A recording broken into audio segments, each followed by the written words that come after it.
जय गुरुदेव। स्वागत है आप सबका आपके अपने चैनल 1008 खेचरी विशेषज्ञ में। खेचरी मुद्रा सीखना इंटरनेट के माध्यम से पूर्णतः असंभव है, पर यदि आप इसे सीखना चाहते हैं या फिर आपके मन में इसे लेकर कोई भी संशय या फिर प्रश्न है, तो आप स्वयं पूज्य गुरुवर से संपर्क कर सकते हैं। संपर्क के सभी माध्यम आपको नीचे डिस्क्रिप्शन बॉक्स में और साथ ही वीडियो में भी उपलब्ध हो जाएंगे।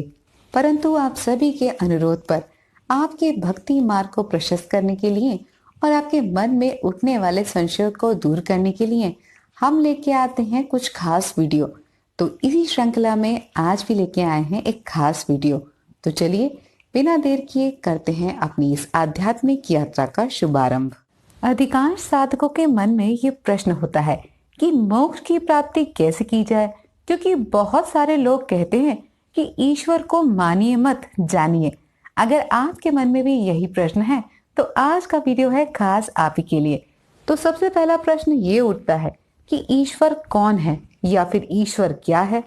तो देखिए, भगवान या ईश्वर सृष्टि की रचयिता शक्ति है जो ब्रह्मांड के कण कण में अदृश्य रूप से विद्यमान है।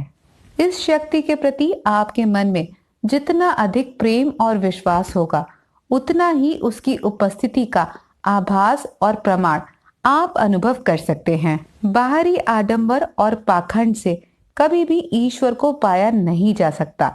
इसके लिए श्रेष्ठ आचार, विचार और व्यवहार का होना बहुत आवश्यक है। दूसरे शब्दों में अगर आप भगवान को समझना चाहें तो भगवान शब्द का आप संधि विच्छेद कर सकते हैं और आप समझ सकते हैं कि इसका अर्थ क्या है। जैसे भगवान में भा का अर्थ होता है भूमि यानी कि धरती या फिर मिट्टी, गा का अर्थ होता है गगन यानी कि आकाश, वा का अर्थ होता है वायु यानी कि हवा, आ का अर्थ होता है अग्नि यानी कि आग और ना का अर्थ होता है नीर यानी कि पानी। ये पंच तत्व ही भगवान को यानी कि ईश्वर को निरूपित करते हैं। अर्थात इन पांच तत्वों का वास जहां जहां है वहां वहां ईश्वर का वास भी है। अधिकांश लोग भगवान को सिर्फ मानते हैं परंतु उन्हें जानते नहीं हैं। स्मरण रखें, ईश्वर को मानना बिल्कुल वैसे ही है जैसे किसी की प्रसिद्धि से प्रभावित होकर उसका गुणगान करना, उसके प्रति मन में श्रद्धा का भाव आ जाना। परंतु जानने का अर्थ है किसी के चरित्र को समझना, उसकी यात्रा से प्रेरणा लेना। सरल शब्दों में कहें तो आप इसे ऐसे समझ सकते हैं कि जब कोई व्यक्ति किसी से प्रभावित होकर उसे मानता है तो वो किसी स्वार्थवश उसे मानता है। जैसे अधिकांश लोग ईश्वर को इसलिए मानते हैं क्योंकि उन्हें लगता है कि ईश्वर उनकी सारी समस्याएं दूर कर देंगे, उनकी मनोकामनाएं पूर्ण हो जाएंगी या फिर उनका जीवन सरलता से व्यतीत होगा, है ना। इसके ठीक विपरीत जब कोई व्यक्ति ईश्वर को जानता है तो उनसे प्रेरणा लेता है। जैसे कोई व्यक्ति अगर हनुमान जी को जानता है तो उनसे प्रेरणा लेता है कि भक्त को कैसा होना चाहिए। भगवान राम को जानता है तो आदर्श व्यक्तित्व कैसा हो ये सीखता है। कोई माँ दुर्गा या माँ काली को जानता है तो ये सीखता है कि माँ सदैव अच्छे कर्मों का फल देती हैं और बुराई का विध्वंस करती हैं। संक्षेप में समझें तो जब भी कोई व्यक्ति ईश्वर को जानने लगता है तो उनसे पाने की आशा छोड़ देता है, क्योंकि उस क्षण वो ईश्वर जैसा बनने की राह पर चल देता है और ईश्वर की राह हर कण से होकर गुजरती है। इसीलिए ईश्वर को जानने वाले लोग तेरा या मेरा में भेद नहीं करते।